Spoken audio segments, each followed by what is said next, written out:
Hi, I'm firearms attorney Gilbert Ambler, and today we're going to be talking about what you need to worry about under federal law if you want to gift a firearm, or if a relative, an uncle, an aunt, your dad, Santa Claus, wants to gift a firearm to you. What things do we need to be aware of under federal law? Okay, but before we dive into this subject, as always, if you have not yet hit that subscribe button, go ahead, hit subscribe, like, comment with your thoughts, especially if you've got thoughts about federal laws that you would be interested in hearing about, and share with your friends. That way you and your friends can keep getting this important Second Amendment related content. The federal law we're going to focus on today is 18 U.S.C. 922. This is our generic criminal acts as it relates to firearms. And so there's a couple of things we need to evaluate at the outset. Number one, we're going to be talking about Title I firearms today, not NFA items, which are Title II firearms. So take out of this discussion machine guns, short-barreled rifles, short-barreled shotguns, suppressors, all of those items. Second thing we need to determine is in which state does the person receiving the gift and in which state does the person giving the gift reside. If the giver and the receiver reside in the same state, for example, both are Virginia residents, then we worry only about state law. And you need to worry about state law in whatever state you reside in. If you are a Virginia resident and it is a true gift of a firearm between two Virginia residents, that is lawful under current 2023 law. Other states might have different restrictions. Check the laws in your state.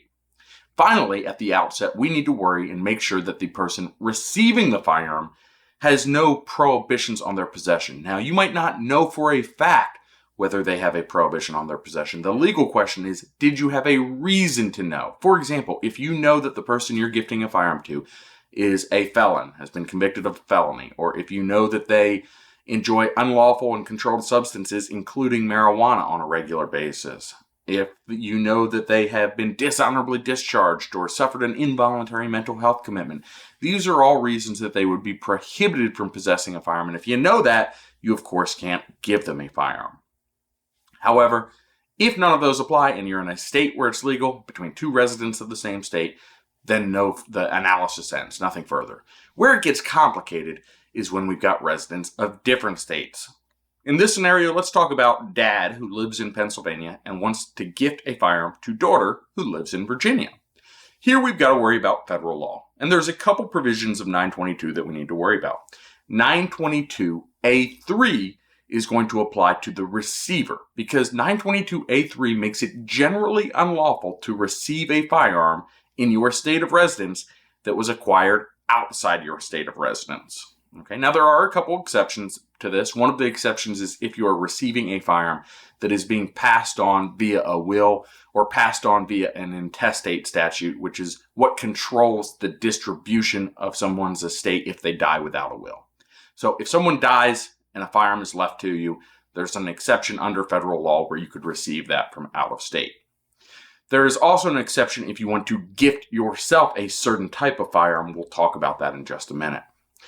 18 U.S.C. 922B3, however, talks about the person who is making the gift. Because 18 U.S.C. 922B3 says that it is generally unlawful to give, transfer, trade, distribute, deliver. They use a whole list of words here to describe the act of giving or transferring a firearm to a resident of another state. And they say, generally speaking, it is unlawful. It is a federal crime to give a firearm to a resident of another state, even if the resident of the other state is a family member. There are, of course, exceptions here. There is, again, an exception if the gift is being given after death, so in a will. We talked about that already.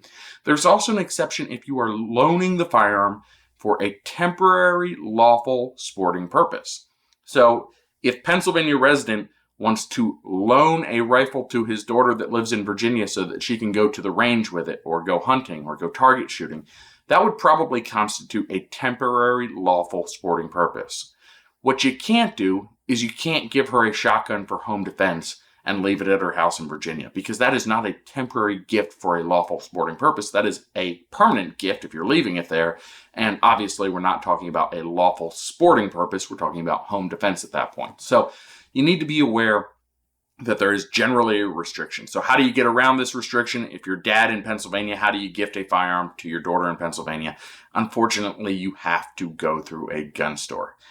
If you are gifting a long gun, then the gift, a rifle or a shotgun, then the gift can be accomplished at a gun store in either daughter's state of residence, which is Virginia, or dad's state of residence, Pennsylvania. So if daughter comes up to Pennsylvania for Christmas, they could go to a gun store together in Pennsylvania. Rifle or shotgun could be transferred by a Pennsylvania gun store. The Pennsylvania gun store is going to have to certify that the transfer complies with the laws both in their state, Pennsylvania, and in the receiver's state of residence, in this case, Virginia. The other type of firearm that we need to talk about that's still a Title I firearm is a handgun or an other, a frame or receiver that is not yet a rifle or shotgun. If you are giving something other than a rifle or shotgun, it is going to have to be transferred in the receiver's state of residence. And I understand this is starting to get confusing for me, even because we're talking about receivers for firearms and the receiver of the gift. The transferee, I'm going to get them all confused. The person receiving the gift has to have the gun transferred to them if it is a handgun or something other than a rifle or shotgun in their state of residence. So in this situation, dad in Pennsylvania wants to give daughter in Virginia a revolver for Christmas. Dad is going to have to get that revolver to a gun store in Virginia. Gun store in Virginia could perform a transfer and get it into daughter's hands for Christmas. Merry Christmas. Everybody goes home happy. Okay. And this is the exception that I referenced earlier. Long guns, if daughter wants to buy a firearm when she's up in Pennsylvania, if she's buying a rifle or shotgun, no one's giving it to her. Same set of rules, same laws apply under federal law. Pennsylvania gun store can transfer to her. If daughter decides she wants to buy a handgun in Pennsylvania, the Pennsylvania gun store is going to have to ship it to a Virginia FFL. The Virginia FFL could perform the transfer. Some things to think about under law. If Santa leaves a firearm under your tree and you suspect Santa is in fact a relative from another state, you need to be aware of these federal laws because there are very serious consequences. And oftentimes people will call my office after an unlawful transfer has occurred and they want to unring the bell that has been rung. So we have to get very creative in those situations. I don't want you to be in one of those situations. Make sure you understand these laws. As always, if you enjoyed this content, go ahead, hit that subscribe button. Until next time.